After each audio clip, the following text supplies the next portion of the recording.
Visakha dairy chairman Adari Anand Kumar వైసీపీకి రాజీనామా చేసి బుధవారం రాజమండ్రి బీజేపీ కార్యాలయంలో బీజేపీ రాష్ట్ర అధ్యక్షురాలు పురంధేశ్వరి సమక్షంలో విజయవాడలో బీజేపీ కండువా కప్పుకున్నారు.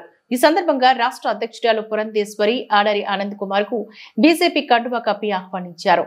ఆయనతో పాటు 12 మంది విశాఖ డైరీ డైరెక్టర్లు పార్టీలో చేరారు. ఈ కార్యక్రమానికి విశాఖ నుంచి ఉత్తర నియోజకవర్గ శాసనసభ్యులు విష్ణుకుమార్ రాజు, జిల్లా అధ్యక్షుడు మేడపాటి రవీంద్ర, పివిఎన్ మాధవ్, పలువురు బీజేపీ శ్రేణులు కూడా హాజరయ్యారు.